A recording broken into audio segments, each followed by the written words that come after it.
الحمد للہ وکفا وسلام علی عبادہ الذین اصطفیٰ خصوصاً علی سید الرسل وخاتم الانبیاء اما بعد فاعوذ باللہ من الشیطان الرجیم بسم اللہ الرحمن الرحیم فاسألوا اہل الذکر ان کنتم لا تعلمون صدق اللہ العظیم اللہم صلی علی سیدنا محمد النبی الامی وآلہ وبارک وسلم۔ واجب الاحترام جامعہ عثمانیہ کے مؤسس سرپرست حضرت مولانا عبدالرؤوف ملک صاحب، محتمم جامعہ حضرت مولانا ڈاکٹر حافظ محمد سلیم صاحب اور دیگر علماء کرام، حکم کی تعمیل میں آپ حضرات کے سامنے 2-3 باتیں عرض کرنی ہیں۔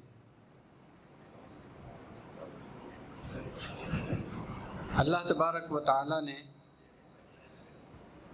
ہم سب کی ہدایت کے لیے انبیاء علیہ السلام کو اور ان پر پھر اپنی وحی کے نزول کو اور پھر ان کے اختتام پر خاتم النبیین حضرت محمد الرسول اللہ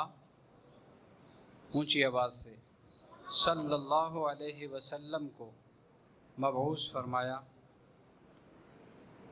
آپ کے بعد اب یہ دین کا سلسلہ جو ہے اس کو علماء کرام لے کر آگے بڑھ رہے ہیں، اور آج تک دین ہم تک انہی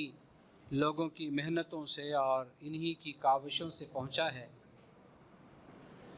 قرآن کریم میں اللہ تبارک و تعالی نے زمانہ نزول قرآن کے وقت سے ہی یہ اصول بیان فرما دیا کہ سارے لوگ جو ہیں وہ اپنے دنیاوی کاموں میں نہ لگ جائیں، بلکہ ان میں ایک جماعت جو ہے وہ قرآن و سنت کی تعلیم کو حاصل کرنے اور اس کو آگے پہنچانے کے لیے ہونی چاہیے۔ وما كان المؤمنون لينفروا كافة فلولا نفر من كل فرقة منهم طائفة ليتفقهوا في الدين۔ تو اس پر ہمارے بزرگوں اور اکابرین نے جو اس کام کا لب لباب اور خلاصہ بیان کیا ہے، اس کو اگر اس انداز کے ساتھ جو ہے وہ ہم سمجھنے کی کوشش کریں کہ آج یہ جو مدارس کا ایک جال بچھا ہوا ہے، قریہ قریہ بستی بستی مدارس بڑھ رہے ہیں، ایک تو وجہ اس کی یہ ہے کہ جس کام کو جتنا دبایا جاتا ہے اتنا ہی وہ ابھرتا ہے۔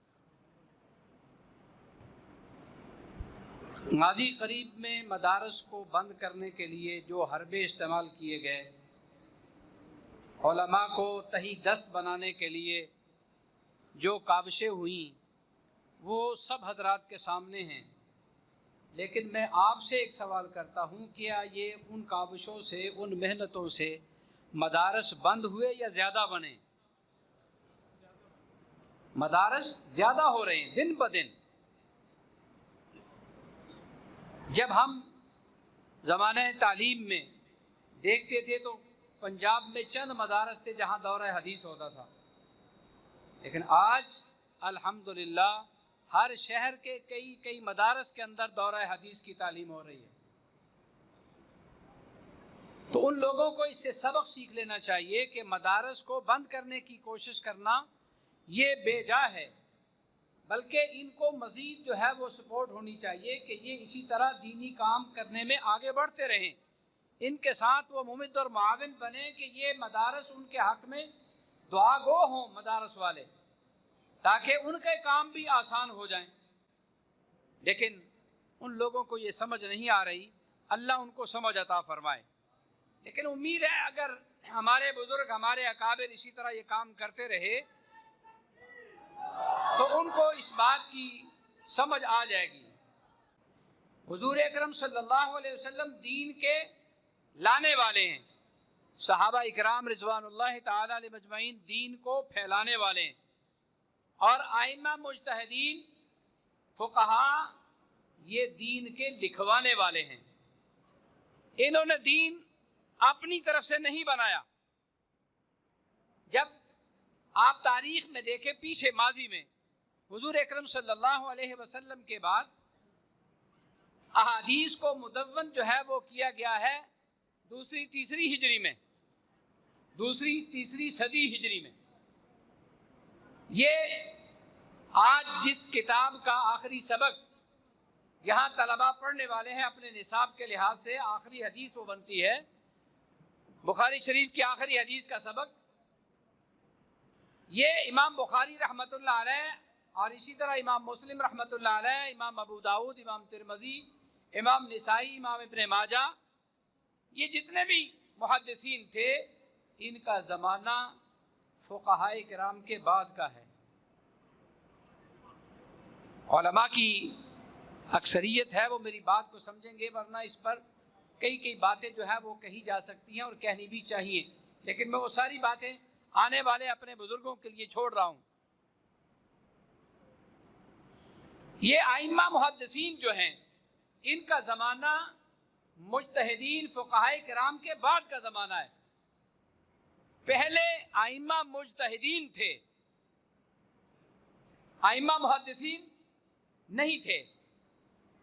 فقہائے کرام کا زمانہ پہلے ہے، محدثین کا زمانہ بعد کا ہے۔ جن حضرات نے یہ کتابیں مرتب کی ہیں، بخاری شریف، مسلم شریف، ترمذی، ان حضرات نے بڑی محنت کے ساتھ اس وقت جو فرقے باطلہ پیدا ہو چکے تھے ان کا رد بھی اپنی کتابوں میں کیا ہے، لیکن کسی بھی محدث امام نے اپنی کتاب کے اندر فقہائے کرام کا رد نہیں کیا، کسی بھی فقیہ کا رد نہیں کیا، اور کسی جماعت کا جو فقہا پر ایمان رکھنے والی اور ان کی تابعداری کرنے والی ہے ان کا رد کسی کتاب کے اندر موجود نہیں ہے۔ بلکہ امام بخاری رحمۃ اللہ علیہ نے تو اپنی کتاب کو اس انداز کے ساتھ مرتب کیا ہے کہ ہمارے استاد فرمایا کرتے ہیں اب بھی کہ ہر لحاظ سے، تاریخ ہو، فقہ ہو، تفسیر ہو، حدیث ہو، معاشرت ہو، اقتصادیات ہو، معاملات ہو، کسی بارے میں آپ نے دیکھنا ہے تو بخاری شریف کو آپ دیکھ لیں، آپ کو وہ ساری باتیں وہاں بخاری شریف میں مل جائیں گی۔ حتیٰ کہ نظام حکومت کی بات بھی وہ کرتے ہیں۔ تو خیر یہ سلسلہ جو ہے یہ اس وقت سے چلا رہا ہے، اور ہم اہل سنت والجماعت تمام فقہا کے ماننے والے، خواہ وہ امام ابو حنیفہ رحمۃ اللہ علیہ کے ماننے والے ہوں، امام مالک رحمۃ اللہ علیہ کے ماننے والے ہوں، امام شافعی رحمۃ اللہ علیہ کے ماننے والے ہوں، امام احمد بن حنبل رحمۃ اللہ علیہ کے ماننے والے ہوں، ان سب کو محدثین نے برحق سمجھا ہے۔ اور آج بھی ہم یہی کہتے ہیں کہ ان چاروں ائمہ میں سے کوئی شخص کسی ایک کی تقلید کر لے تو وہ اہل سنت والجماعت کا حصہ ہے، وہ اہل سنت والجماعت ہی کہلائے گا۔ اور ان سب میں اوپر درجہ وہ سیدنا امام اعظم امام ابو حنیفہ رحمۃ اللہ علیہ کا ہے۔ امام ابو حنیفہ رحمۃ اللہ علیہ یہ تابعین میں سے ہیں، اور تمام فقہا، تمام محدثین امام صاحب رحمۃ اللہ علیہ کو تابعی مانتے ہیں۔ ایک امام دارقطنی رحمۃ اللہ علیہ جو ہے وہ صرف امام ابو حنیفہ رحمۃ اللہ علیہ کو کہتے ہیں تابعی تو ہیں، لیکن روایت جو ہے وہ آپ نے کسی صحابی سے نہیں کی۔ لیکن اہل سنت والجماعت کا اجتماعی یہ مسلک ہے کہ امام ابو حنیفہ رحمۃ اللہ علیہ جس طرح رویت کے اعتبار سے تابعی ہے، اسی طرح روایت کے اعتبار سے بھی تابعی ہیں۔ تو سب سے پہلے جو حدیث کو مدون اور حدیث کو جمع کر کے حدیث کو پڑھایا ہے وہ امام ابو حنیفہ رحمۃ اللہ علیہ ہیں اپنے دور میں، تابعین کے دور میں۔ ان کے اساتذہ میں امام حماد بھی ہیں، اور امام صاحب رحمۃ اللہ علیہ کی میں زیادہ تفصیلات میں نہیں جاتا، بس ایک بات عرض کر کے اپنی بات کو ختم کرتا ہوں۔ علماء تشریف فرما ہے کہ امام ابو حنیفہ رحمۃ اللہ علیہ جب روایت بیان کرتے ہیں تو روایت میں سند کو زیادہ فوقیت نہیں دیتے۔ انہوں نے اپنی زندگی بھر روایت کے اندر جو حکم احکام ہیں ان کو روایت کرنے میں فوقیت دی ہے۔ اسی لیے امام ابو حنیفہ رحمۃ اللہ علیہ نے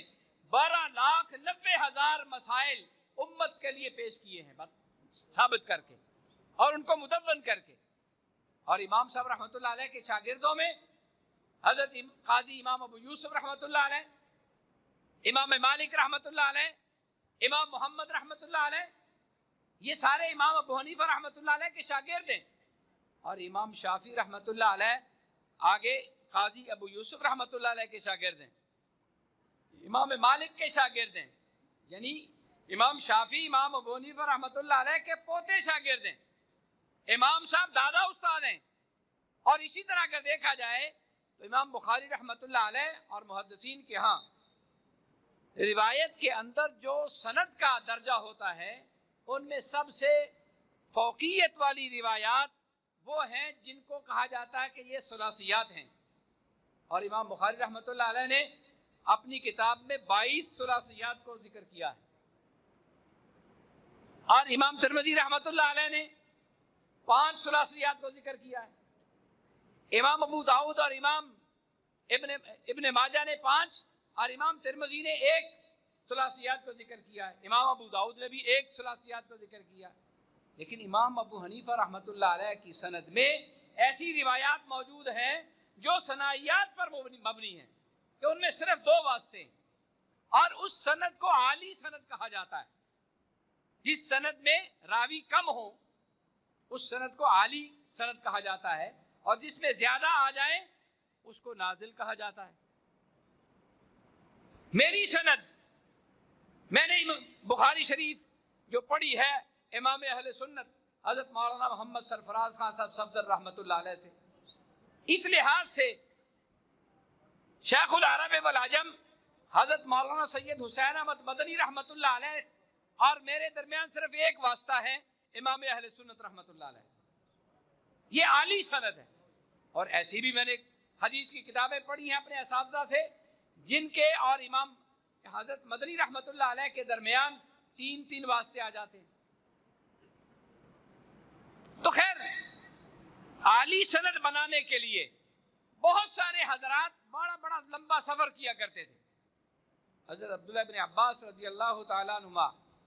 جب ابھی حضور اکرم صلی اللہ علیہ وسلم دنیا سے جب تشریف لے گئے تو اس وقت مدینہ منورہ میں بڑے بڑے کبار صحابہ اکرام تھے، حضرت ابوبکر صدیق، حضرت عمر، حضرت عثمان، حضرت علی، حضرت ابو ہریرہ، حضرت عبداللہ بن مسعود رضی اللہ تعالیٰ عنہم اجمعین، یہ سارے حضرات موجود تھے۔ حضرت عبداللہ بن عباس رضی اللہ تعالیٰ عنہ نے سوچا، غور کیا کہ ابھی ہماری عمر ہی کیا ہے، 16-17 سال کی عمر تھی ان کی، جوانی کی، ابھی جوانی چڑھ رہے تھے۔ ایک انصاری صحابی سے انہوں نے کہا کہ اگر آپ میرا ساتھ دیں تو ہم دونوں حدیث کا علم حاصل کرنے کے لیے سفر کریں۔ چنانچہ اس انصاری صحابی نے کہا کہ میری اولاد جو ہے وہ زیادہ ہے، مجھے گھر کی ذمہ داریاں زیادہ ہیں، لہذا میں اب اس کام کے لیے سفر نہیں کر سکتا۔ تو عبداللہ بن عباس رضی اللہ تعالیٰ عنہما اکیلے ہی فیصلہ کر کے سفر پر روانہ ہو گئے، اور حتیٰ کہ مدینہ منورہ سے مصر، دمشق اور دوسرے علاقوں میں اکیلے سفر کرتے رہے، اور جہاں ان کو اطلاع ملتی کہ وہاں کوئی ایک صحابی حضور اکرم صلی اللہ علیہ وسلم سے کوئی حدیث روایت کرنے والا موجود ہے تو وہ سفر کر کے ان تک پہنچتے اور وہاں سے حدیث لے کر پھر ان کے پاس بیٹھتے نہیں، وہاں چھاؤنی نہیں ڈال کر بیٹھ جاتے تھے، وہاں ان سے مل کر حدیث لی اور واپسی اور آگے۔ تو لہذا ہمیں یہ حدیث جو ہے یہ اس طریقے کے ساتھ پہنچی ہے، اور فقہ کے مسائل اس طریقے کے ساتھ علماء کرام، فقہاء کرام نے ان کو ضبط کیا ہے، جو آج ہمارے سامنے مدارس کی محنت سے ہم پڑھ رہے ہیں، پڑھا رہے ہیں۔ اللہ تبارک و تعالیٰ سے دعا ہے کہ اللہ رب العزت اس ادارے کو دن دگنی رات چوگنی ترقی عطا فرمائے، اور یہاں کے تمام معاونین کو اللہ رب العزت ان کے لیے نجات کا ذریعہ بنائے۔ وما علینا الا البلاغ۔